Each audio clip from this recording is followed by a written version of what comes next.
नमस्कार, आप देख रहे हैं बहस बिहार की। बहस से ज्यादा चर्चा इस बात को लेकर है कि कोरोना को कैसे धोया जाए, कैसे पटक पटक कर मारा जाए, कैसे दूर भगाया जाए। लेकिन जब दूर भगाने की बात होगी तो आपको भी दूर रहना होगा, अपनों से दूर रहना पड़ेगा, उन लोगों से दूर रहना पड़ेगा जो भीड़ का हिस्सा हैं। कोरोना को अगर धोना है और जिंदगी पर ज्यादा भरोसा है तो इसका यकीन भी है वैक्सीन और सामाजिक दूरी बेहद जरूरी है। हमारे साथ एक बढ़िया पैनल इस वक्त हमारे साथ मौजूद है, लेकिन सबसे पहले कुछ मोटी बातें स्क्रीन पर हम रखने जा रहे हैं और कुछ जानकारियों के साथ कि क्या जानकारी है, अपडेट क्या जानकारी है और क्या क्या सावधानियां हमें बरतनी है और इस पूरे कोरोना काल में कैसे हमें रहना है। तो इस बात की सभी जानकारी हम स्क्रीन पर लाने जा रहे हैं। हालांकि ये बढ़ता कोरोना है, 2 जनवरी से लेकर 6 जनवरी तक का ग्राफ आप देख पा रहे हैं कैसे कैसे कोरोना बढ़ रहा है। और ये जो इमारत है, ये ग्राफ वाली इमारत लगातार ऊंची होती जा रही है। 2 जनवरी को 352 मामले, 3 जनवरी को 344 मामले, इसी तरीके से मामले बढ़ते हैं। चिंताजनक 24 घंटे क्यों है कि एम्स के 14 डॉक्टर संक्रमित हैं। चिंताजनक 24 घंटे इसलिए हैं कि आईजीआईएमएस के 10 डॉक्टर संक्रमित हैं। चिंताजनक 24 घंटे इसलिए हैं क्योंकि पीएमसीएच के 12 डॉक्टर संक्रमित हुए हैं, यानी कि उन्हें कोरोना हो गया है। चिंताजनक 24 घंटे इसलिए है कि एनएमसीएच के 3 डॉक्टर संक्रमित हैं। तो ये डॉक्टर जब संक्रमित होते हैं तो डर तो लगना लाजमी है। आईजीआईसी के 1 डॉक्टर संक्रमित हैं। तो कुल मिलाकर ये चिंताजनक 24 घंटे अब 48 घंटे की तरफ बढ़ रहे हैं और ये देखना हो कि कैसे हम बच सकते हैं। अस्पताल कब जाएं आप? ये ऑक्सीजन लेवल अगर 94% या फिर उससे कम होता है तो चले जाएं। सांस लेने में तकलीफ होती है तब आप अस्पताल चले जाएं। इसके अलावा अस्पताल कब जाना चाहिए? जब सांस की गति प्रति मिनट 24 से कम हो तब आपको अस्पताल की तरफ मूव करना चाहिए, चले जाना चाहिए, सोचना नहीं चाहिए। अस्पताल जाने तक प्रोनिंग की प्रक्रिया करें, जो आप उल्टा लेटकर तकिया रखकर जो सांस को बढ़ाने की कोशिश करते थे वो आपको करना होगा। माइल्ड केस और लक्षण ये है कि बुखार, हल्की बुखार, गले में खराश, ये लक्षण हैं। इसके अलावा लक्षण ये है कि खांसी हो सकती है, हल्की खांसी, बदन दर्द हो सकता है, पीठ में दर्द हो सकता है, नाक बह सकती है। ये सारे वही लक्षण हैं जो सर्दी खांसी जुकाम में होते हैं, लेकिन ये माइल्ड केस हैं और उनके जो लक्षण हैं ये हम आपको बता रहे हैं। लेकिन ये उपद्रवी तब होता है जब ऑक्सीजन पर इसका प्रहार होता है। हालांकि ऑक्सीजन की व्यवस्था सरकार ने कर रखी है, सारे बेड तैयार हैं, कहीं कोई दिक्कत नहीं है। लेकिन दिक्कत इस बात को लेकर है कि अभी भी अगर आप नहीं मानेंगे, भीड़ वाली जगहों पर जाएंगे तो दिक्कत हो सकती है, उससे आपको कोई नहीं बचा सकता। चलिए अगली जानकारी हम आपको दे रहे हैं। ये देखिए 4 अप्रैल 2021 और 6 जनवरी 2022। अब दोनों का मिलान कर लीजिए, तब और अब में क्या डिफरेंस है। आपको यह समझ में आएगा कि महीनों का यहां अंतर है। यानी कि अप्रैल में जो डेटा हमारे पास, जो उफान पर कोरोना था, वो 6 जनवरी 2022 को जो आंकड़े रिकॉर्ड किए गए हैं वो बिल्कुल लगभग मिलते जुलते हैं। यानी कि उस समय से भी इस वक्त स्पीड ज्यादा है। अब मास्क पहनने का सही तरीका आप समझिए, तब तक हम बात करते हैं। स्क्रीन पर इसे हम छोड़ते हैं। डॉक्टर उमेश बदानी हमारे साथ है, vaccination expert, dean Patna AIIMS से हमारे साथ मौजूद हैं। डॉक्टर पीके सिन्हा है, पूर्व अधीक्षक आईजीआईएमएस से, बहुत बहुत स्वागत है सर। डॉक्टर एन सिंह है, डिपार्टमेंट ऑफ माइक्रोबायोलॉजी पीएमसीएच से, बहुत बहुत स्वागत है सभी का। डॉक्टर उमेश बदानी सर, वैक्सीनेशन एक्सपर्ट हैं आप। वैक्सीनेशन तो हो रहा है, जो बच्चों की वैक्सीनेशन शुरू की गई तो माता पिता को ऐसा लगा, क्योंकि जो केसेस आए उसमें ऐसा लगा कि उन पर इफेक्ट कम है और इफेक्ट कुछ नहीं हो रहा है, तो सभी ने भेजना शुरू कर दिया। तो एक बढ़िया स्पीड है। लेकिन जब हम कहते हैं कि कोरोना को धोना है, जिम्मेदारी किसकी बनती है, सबसे अधिक जिम्मेदारी किसकी है और क्या करना चाहिए, आज इसी पर हम बात करेंगे।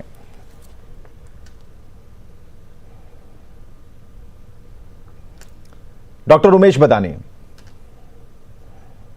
जी, जिम्मेदारी सबसे ज़्यादा तो खुद की है, क्योंकि अभी भी बचाव का साधन मास्क का इस्तेमाल करना और सामाजिक दूरी बनाए रखना है। वैक्सीन लेना अत्यंत ज़रूरी है। जो लोग वैक्सीन ले लिए हैं, ये देखा जा रहा है कि उनको जो इन्फेक्शन हो रहा है, वो इन्फेक्शन से वैक्सीन बचाता नहीं है, लेकिन उसकी जो तीव्रता होती है वो बहुत कम होती है। आपने अभी दिखाया कि बहुत सारे डॉक्टर जो पॉजिटिव हो रहे हैं, हमारे विभाग में भी 10 लोग हमारे डॉक्टर पॉजिटिव हैं। लेकिन अच्छी बात है, कि उनका जो तीव्रता है, सांस की तकलीफ नहीं है, बुखार है और बदन दर्द है, तो ये सब सामान्य लक्षण हैं। लेकिन इस बार ऐसा देखा जा रहा है कि इस बार के कोरोना में उस तरह के लोग अत्यंत बीमार नहीं हो रहे हैं, लेकिन हाँ, इसमें इन्फेक्शन का रेट बहुत ज़्यादा है। तो अभी बच्चों का वैक्सीन लग रहा है, बच्चों को वैक्सीन लगाना है, बड़ों को भी जिन्होंने दूसरा डोज नहीं लिया है उन्हें वैक्सीन लेना है। तो अभी भी बचाव खुद पर करना है, सरकार या अस्पताल हमारा बचाव नहीं करेगा। हमारा बचाव हमें मास्क लगा करके, सामाजिक दूरी करके, स्वस्थ रह करके, अच्छा भोजन करके और कोई ना कोई शारीरिक श्रम करके करना है। धन्यवाद। डॉक्टर अनंत सिंह हैं, डिपार्टमेंट ऑफ माइक्रोबायोलॉजी, उनसे भी जरा बात करते हैं। पीएमसीएच से जुड़े हैं और सबसे बड़ी बात है कि विशेष फोकस हमारा इस बात को लेकर है कि लोगों को अवेयर करें। तो डॉक्टर अनंत सिंह, हम आपसे जानना चाहते हैं कि जो चीज़ें एक प्रभाव में है, लोग जानते हैं उन तौर तरीकों को, बचने के उपायों को, बावजूद उसके ठीक उलट करते हैं। भीड़ में जाएंगे ही, हरी सब्जी खाएंगे ही, रोज़मर्रा की ज़रूरत की जो चीज़ें हैं उसके लिए लाइन लगाएंगे ही, तो इससे ये बचने वाले नहीं हैं।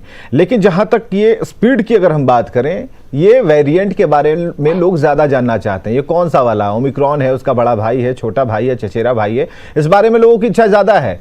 हालांकि उनका क्या फ़ायदा नुकसान है ये नहीं पता कि वो जानकर क्या कर लेंगे।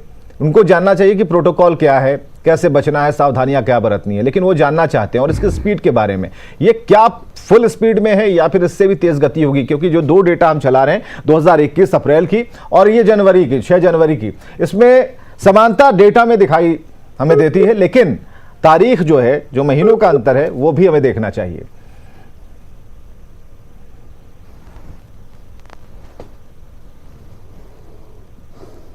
डॉक्टर सिंह, तो कुछ तकनीकी खामियां हैं, इस वजह से हम उसे ठीक करने की कोशिश कर रहे हैं। यही सवाल डॉक्टर पीके सिन्हा साहब से, पूर्व अधीक्षक हैं आईजीएमएस के। डॉक्टर पीके सिन्हा साहब, क्या जवाब है इसका? इसकी स्पीड के बारे में लोगों के बीच में ये सवाल कौतूहल का विषय बना हुआ है। कौन सा वेरिएंट है, कैसा है, दिखने में कैसा है? स्पाइक प्रोटीन के बारे में वो नहीं जान रहे हैं, लेकिन उसे भी जानना है, समझना है, लेकिन वो नहीं करना है जो उन्हें करना चाहिए। डॉक्टर पीके सिन्हा साहब। धन्यवाद। जहाँ तक वेरिएंट की बात है, WHO ने वेरिएंट का क्लासिफिकेशन किया है, variant of interest, variant of concern. जी जी। वेरिएंट ऑफ कंसर्न में डेल्टा और ये ओमिक्रॉन, ये वायरस का ये जो है कंसर्न, जो ओमिक्रॉन है, वेरिएंट ऑफ कंसर्न में रखा गया है जी। सबसे पहले ये साउथ अफ्रीका में एक लेडी डॉक्टर ने देखा लक्षण के इस पर, ये डॉक्टर जो है जी, ये आवाज जी जी, वेरिएंट ऑफ कंसर्न में ये सबसे पहले देखा गया साउथ अफ्रीका में। जी जी। और ओमिक्रॉन में यहाँ लक्षण बहुत मामूली था जी। थोड़ा सा खांसी होना, गले में खराश, और पेशेंट ठीक भी हो जा रहे थे। जी जी। ऐसी परिस्थिति में वहाँ के जो साउथ अफ्रीका में जो ट्रांसमिशन का रेट था बहुत ज़्यादा था जी। और उसको रेज किया गया WHO के स्तर पर। WHO ने एक वार्निंग दिया, पूरे देश में इसका अलर्ट किया जी, विश्व भर में, और धीरे धीरे यह फैलता गया जी। अभी इंडिया में ओमिक्रॉन का जो डेटा आ रहा है वो 3,300 या 400 के करीब है। अब चूंकि हमारे यहाँ जो होता है जीनोम सीक्वेंसिंग के जरिए ही पता लगा सकते हैं हम कि ओमिक्रॉन है कि डेल्टा है कि ये कोई दूसरा वायरस है। जी जी। तो ये अभी हमारे पास जीनोम सीक्वेंसिंग हो रहा है, लेकिन गति स्लो है जी। क्योंकि जीनोम सीक्वेंसिंग में टाइम लगता है, 10 दिन तो कम से कम लगेगा प्रोटोकॉल में जी। तो अभी बिहार में भी माननीय मुख्यमंत्री जी ने IGMS में जीनोम सीक्वेंसिंग शुरू करवाया है। पहले से वहाँ मशीन थी और जीनोम सीक्वेंसिंग पर कार्य चल रहा है। करीब 25-30 सैंपल का जीनोम सीक्वेंसिंग चल रहा है, जिसका कि अब समझते हैं कि 8-10 दिन के अंदर में रिजल्ट आ जाएगा। डॉक्टर उमेश मदानी भी हमारे साथ मौजूद है और हम कोशिश कर रहे हैं कि डॉक्टर SN सिंह को हम जोड़ें, लेकिन अभी हम उस जोड़ पाने में नाकाम है। कुछ तकनीकी खामियां आ गई हैं। डॉक्टर उमेश मदानी हमारे साथ मौजूद है। डॉक्टर उमेश मदानी, हमें ज़रा ये भी जानना है कि चलिए इसकी गति तो तेज़ है, लेकिन जो माइल्ड चीज़ें आ रही हैं, जैसे हल्की सर्दी, खांसी, बुखार, उत्तर भारत में जो ठंड का एक कहर अलग से चल रहा है, तो इस सीजन में तो ऐसे होते ही हैं, लेकिन ये कितना खतरनाक हो सकता है, इसका क्या अभी तक कोई इम्पैक्ट आपको दिखाई दे रहा है, कहीं से कोई सूचना आ रही है आप लोगों के लेवल से? ये अच्छी बात है कि अभी जो कोविड पॉजिटिव आ रहे हैं, हमारे यहाँ भी रोज जांच हो रहा है और बहुत बड़ी संख्या में कोविड पॉजिटिव केसेज आ रहे हैं। जी जी। लेकिन ये ज्यादा माइल्ड टू मॉडरेट केस ही हैं। इसमें लोगों को अस्पताल आने की आवश्यकता नहीं पड़ रही है जी। इनमें खराश, गले में बुखार, तो ये है सामान्य लक्षण ही, लेकिन साथ में इसमें कोविड टेस्ट पॉजिटिव आ रहा है जी। तो कोविड टेस्ट पॉजिटिव है, इसका मतलब ये कोविड ही है जी। और इसमें ये तेजी से फैल रहा है। जैसे अचानक आप देखेंगे कि एक क्लोज एरिया में जहां लोग काम कर रहे हैं, एक साथ 7-8 लोग पॉजिटिव हो जा रहे हैं। हाँ। 10 लोग पॉजिटिव हो रहे हैं। तो इसमें ये ओमिक्रॉन वेराइटी का ही लक्षण है कि ये उतना सीरियस तो नहीं हो रहा है, लेकिन इसकी इन्फेक्टिविटी रेट बहुत ज्यादा है। और जो सामान्य खांसी, सर्दी, बुखार होता है वो भी इसी तरह का होता है, लेकिन उसमें कोविड टेस्ट पॉजिटिव नहीं आता है। डॉक्टर उमेश, ये एक जानकारी और भी चाहिए। जो केंद्रीय टीम ने जो एक गाइडलाइंस जारी की है, उसमें यह कहा गया कि अगर 3 दिन के बाद अगर आपका बुखार ठीक हो जाता है तो जांच कराने की भी जरूरत नहीं है, आप धीरे धीरे रिकवर कर रहे हो और 7 दिन के अंदर आप जो आम जैसी जिंदगी जी रहे थे उस तरीके से जी सकते हैं। इस बात को कितना इस बात में ये सही है। अभी जो गाइडलाइन जो सरकार ने दिया है और हम भी जो देख रहे हैं, हमारे डॉक्टर जो पॉजिटिव हुए हैं, चौथे दिन से 5वें दिन से वो अच्छा होना शुरू हो गए हैं और वो 7वें दिन के बाद इस उम्मीद में आ जाएंगे कि वो पुनः काम कर सकें, क्योंकि इस बार में ये है कि हमें नॉर्मल सर्विसेज भी चलाए रखना है। जी। और इसके अलावा इस बार कोविड का अस्पताल आने का रेट उतना ज़्यादा नहीं है। हाँ। अभी भी एम्स में करीब 22 लोग भर्ती हैं, लेकिन यहाँ वो लोग ज़्यादा हैं जो पहले किसी न किसी बीमारी से भर्ती थे और पॉजिटिव हुए। तो लेकिन वो सांस की परेशानी लेकर के ज्यादा लोग भर्ती नहीं हुए हैं। हाँ। जितनी संख्या में लोग पॉजिटिव हो रहे हैं। बिल्कुल। तो डॉक्टर पीके सिन्हा साहब भी हमारे साथ हैं, डॉक्टर पे लौट सकते हैं, डॉक्टर एसएन सिंह भी हमारे साथ मौजूद हैं। डॉक्टर एसएन सिंह साहब, आपसे हम जुड़ चुके हैं। डॉक्टर एसएन सिंह साहब, हमें जरा ये बताइए कि अभी डॉक्टर उमेश बदानी कह रहे थे कि कोरोना की रफ्तार है, चलिए इसे मानते हैं, इसे देख भी रहे हैं कि लगातार ग्राफ बढ़ रहा है, लेकिन ठीक होने कि जो एक टाइमिंग है कि 4 से 5 दिन के अंदर लोग ठीक होना शुरू कर देते हैं और 7-8 दिन होते होते स्वस्थ हो जाते हैं, ये ठीक है। तो क्या इसे हम बूस्टर डोज मान लें? ये प्राकृतिक नेचुरल बूस्टर डोज होगा जिनके अंदर एंटीबॉडीज बन जाएंगी? हाँ, नेचुरली वो तो ये प्रकृति का और ये हम कहें कि ईश्वर के द्वारा भेजा गया ये वरदान है जी, जो ओमिक्रॉन वैरायटी आया है। आपको याद होगा जब स्पेनिश फ्लू था तो उसके भी 3 लहरें चली थी। जी। और वो 2 साल 3 महीने तक चली थी और वो तीसरी लहर जो थी बहुत माइल्ड थी। जी। हम कोशिश करते हैं, एक बार फिर तकनीकी खामियां आई हैं। डॉक्टर पीके सिन्हा साहब हमारे साथ मौजूद हैं। डॉक्टर पीके सिन्हा साहब, यही सवाल है कि ये तो प्राकृतिक डोज है, कहीं ये बूस्टर डोज है जो प्रकृति ने दिया है। अगर 5 दिन 4 दिन में अगर लोग ठीक हो जा रहे हैं, युवा हमारा ठीक हो जा रहा है, कहीं कोई इफेक्ट नहीं आ रहा है, तो ये बूस्टर डोज वाली जो बात आ रही है यहाँ तो उन्हें पड़ ही गया। अब इसके तो 1 या 1.5 महीने के बाद ही कोई अगर सरकार ने कहा कि हम बूस्टर डोज लगाएंगे तो इस 1 महीने का अंतराल तो बढ़ गया ना। इसे इस तरीके से देख सकते हैं। ये बात जो आप बोल रहे हैं, हर्ड इम्यूनिटी का एक कॉन्सेप्ट है ये कि ये बूस्टर डोज ये खुद नेचुरल इम्यूनिटी आ जाएगा, तो ये बात सही है, लेकिन ये बहुत जल्दीबाजी होगा इस कंक्लूजन पर आ जाना, क्योंकि म्यूटेशन जो होता है वायरस में जी, वो किस रूप में म्यूटेशन होगा फर्दर, कैसे उसका फ्यूजन हो जाएगा म्यूटेट करके, अगर ज़्यादा विरुलेंट हो, ये भी डर है। चूँकि अभी एक कैम्ब्रिज के स्टडी में आया है, एक डॉक्टर गुप्ता है इंडिया के ही, उन्होंने कैम्ब्रिज में स्टडी किया और उन्होंने वार्न किया है कि ये जो लोग में जो मिथ्या फैलाया जा रहा है थ्रू आर्टिकल्स एंड ऑल जी, ये अनटिल अनलेस कि प्रूवन हो साइंटिफिकली, इसको पब्लिकली ऐसे नहीं करना चाहिए। हाँ, वी आर होपिंग कि ये हर्ड इम्यूनिटी के रूप में इसका काम आ सकता है। अगर ओमिक्रॉन तेजी से ट्रांसमिसिबिलिटी इसका इतना बढ़ा हुआ है जी। और लोग एंटीबॉडीज बॉडी में बन जाते हैं तो अच्छी बात है, लेकिन इसको डर भी बना हुआ है, इसलिए इस पर इमीडिएटली जंप करके किसी कंक्लूजन पर नहीं आना चाहिए। हाँ डॉक्टर उमेश, आप इस गति को कैसे देख रहे हैं? ठीक है, इसी बात को अगर हम रखते हैं, प्रैक्टिकली सामने रखना चाहते हैं, तो आप एम्स में क्या स्थिति देख पा रहे हैं? लोगों को आप देख रहे हैं ठीक होते हुए, देख रहे हैं, डॉक्टरों को देख रहे हैं, उस टीम को देख रहे हैं जो लोगों का इलाज करती थी, अभी क्या दिख रहा है आपको? नहीं, गति बहुत तेज है और दुर्भाग्य है कि जो हेल्थ मैन पावर है वो अचानक एक हफ्ते में बहुत ज़्यादा संख्या में पॉजिटिव हो गए हैं। जैसे हमारा डिपार्टमेंट एनेस्थेसिया है, हमारा आधा मैन पावर आज के डेट में बीमार है। इसी तरह से पल्मोनरी मेडिसिन में लगभग सारे रेसिडेंट बीमार हो गए हैं। तो गति तेज होने के कारण जो खुद बीमार हैं वो उतना सीरियस नहीं है, लेकिन चूंकि हम लोग हेल्थ मैन पावर हैं और हमें दूसरों की सेवा करनी है तो उनको इलाज करने में हमें दिक्कत आ रही है, क्योंकि एक साथ एक जगह पे बहुत सारे लोग बीमारी से ग्रसित हो गए हैं। तो ये इसकी गति ऐसा बोला जा रहा है कि डेल्टा वेरिएंट से लगभग 7 गुना ज्यादा है।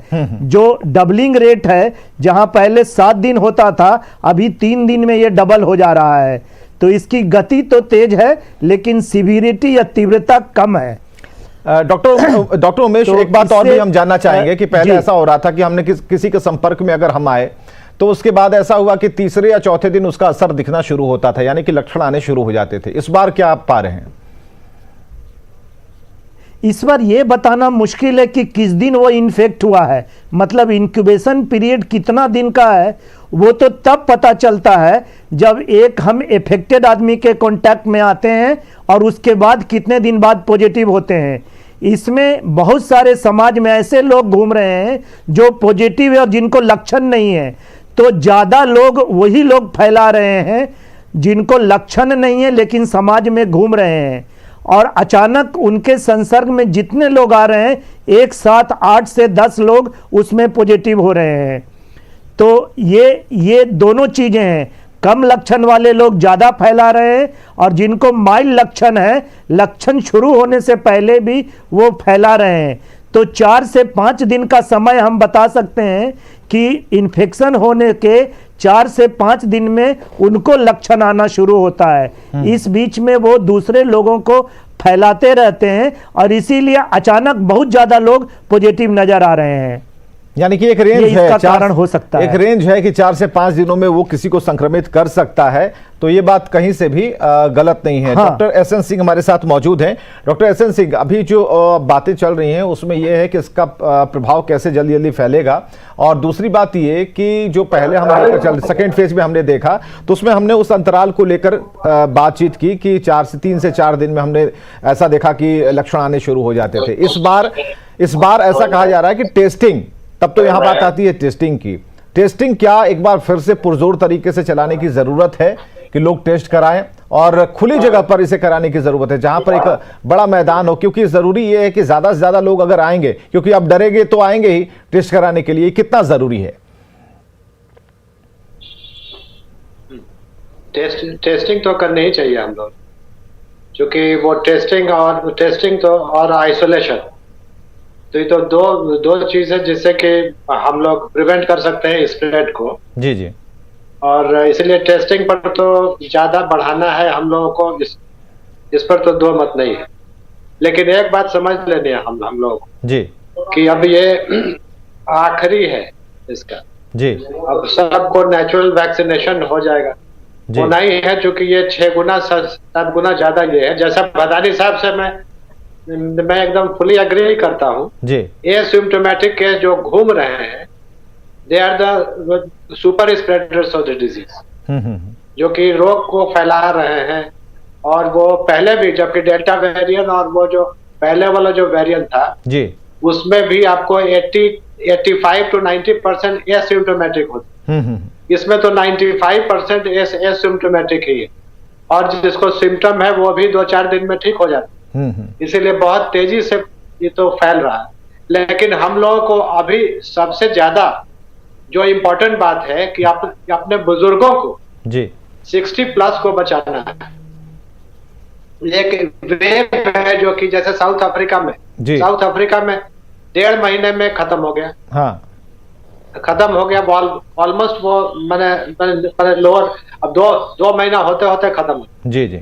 तो हम लोगों के बुजुर्गों को बचाना है, जो कि बुजुर्ग 60+ जो होता है, जी अगर वो हमारे फैमिली का मुखिया होता, उन लोगों की इम्यूनिटी थोड़ी कमजोर होती है, जी जी। और डायबिटीज और ये तो बीपी आम बात है, इसीलिए उन लोगों को बचाना है, 60+ को बचाना है। चलिए 60+ इसीलिए को हम बचाना है, लोगों को ये जो डॉक्टर एस preventive सिंह का aspect- कहना है। और उनका ये कहना है कि भाई देखिए, अगर हमला हो रहा है तो आप ही लेकर घर में आ रहे हैं, क्योंकि बुजुर्ग तो घर में है, वो बाहर निकल नहीं रहे हैं। और जब से ये ओमिक्रॉन और ये सब बातों का जिक्र घर में होना शुरू हुआ, उन्होंने टहलना भी बंद कर दिया है। तो ऐसे में बाहर से कौन लाएगा? या तो सब्जी वाला लेकर आएगा, दूध वाला लेकर आएगा, या उनके बच्चे लेकर आएंगे जो नए साल में जश्न मनाने के लिए गए थे। क्योंकि 3 से 4 तारीख, 3 जनवरी और 4 जनवरी को ये केस बूम किया। तो ऐसे में हम अंदाज़ा लगा सकते हैं कि ये कहीं ना कहीं नए साल के जश्न का प्रभाव हो सकता है, क्योंकि ये 25 तारीख से लेकर लगातार ये चीज़ें बढ़ती चली गई। डॉक्टर पीके सिन्हा साहब, बुजुर्गों को बचाना बेहद ज़रूरी है। अगर हो जाए तब तो उपाय पहले वाला ही करना पड़ेगा जो 2020 में उपाय किया था, या फिर 2021 में किया था। आप बुजुर्गों को तो बचाना सही है, जैसे डॉक्टर एस एन सिंह ने कहा है वो सही बात कर रहे हैं। बुजुर्ग वनरेबल हैं, उनकी इम्यूनिटी कम है, लेकिन ये बड़ी बात ये है कि ये जो ओमिक्रॉन वेरिएंट है वो बच्चों में और एडल्ट्स में ज़्यादा इफेक्ट कर रहा है और बुजुर्गों में कम कर रहा है। जी। कारण हो सकता है कि बुजुर्ग घर में रहते हैं, लेकिन वैसे बुजुर्ग जो 60 से ऊपर हुए फिर भी काम पर जा रहे हैं, उन पर इफेक्ट कम कर रहा है, उनका जो इंसिडेंस है कम है। लेकिन उनके लिए भी प्रिकॉशनरी घर वालों आइसोलेशन जो है, जो जिनको भी लगे कि थोड़ी सा भी गले में खराश है या सिम्टम्स है, अपने आप को आइसोलेट करें, क्वारंटीन में जाएं और बुजुर्गों को बचा के रखें। और जो कोमॉर्बिडिटी है, डायबिटीज़, हाइपरटेंशन है या अन्य रोग से पीड़ित है, कैंसर के मरीज है, उनको तो खासकर बचा के अलग रखना ही होगा। इसमें एंजाइटी एक बड़ी चीज आ रही है। डॉक्टर पीके सिन्हा साहब, एंजाइटी से कैसे लड़ें? क्योंकि इसमें ये हो रहा है कि आधा तो सुनकर ही प्राण अटक जाते हैं कि हमें कोरोना हो गया या फिर घर में कोरोना का प्रवेश हो गया बिन चाहे। तो अब इस एंजाइटी का क्या मतलब है? क्योंकि कई लोग दिमागी तौर पर भी बीमार हो जा रहे हैं, उन्हें ऐसा लग रहा है कि कहीं हो ना जाए, कहीं हो ना गया हो, और ऐसे में उनकी धड़कनें तेज़ हो रही हैं, बीपी तेज़ हो रहा है, ऑक्सीजन लेवल कम होते जा रहे हैं। ये केसेस 2021 में हमने देखे थे, तो इस बार भी ये बिल्कुल बराबर के होंगे। तो इससे कैसे बचा जाए, क्या इलाज है इसका? देखिए 2021 में जो हमने देखा है, जो था ये दौर था सेकेंड फेज ऑफ इन्फेक्शन का जी, उसमें एक तो लॉकडाउन के चलते, आइसोलेशन के चलते बहुत लोग घर में रह गए थे और ये साइकोलॉजिकल इफेक्ट बहुत लाया जी। बहुत लोग डिप्रेशन में चले गए, बहुत लोगों की जो मानसिक जो मेंटल स्टेटस था वो गड़बड़ हो गया जी जी। ये पाया गया। वही नहीं, अन्य बीमारी भी उनको, हार्ट का प्रॉब्लम बहुत हुआ है। ये जो वेरिएंट कोरोना वायरस का वेरिएंट डेल्टा है, ऑर्गन के कई ऑर्गन को अफेक्ट किया एक साथ, किडनी को भी अफेक्ट किया है, हार्ट को अफेक्ट किया है, और उसका कई स्टडीज हुआ है और पाया जा रहा है कि बहुत ये कई महीनों तक उनके जो वायरस का है वो रेमिनेंट रह जाता है ऑर्गन में, दैट कैन हार्म।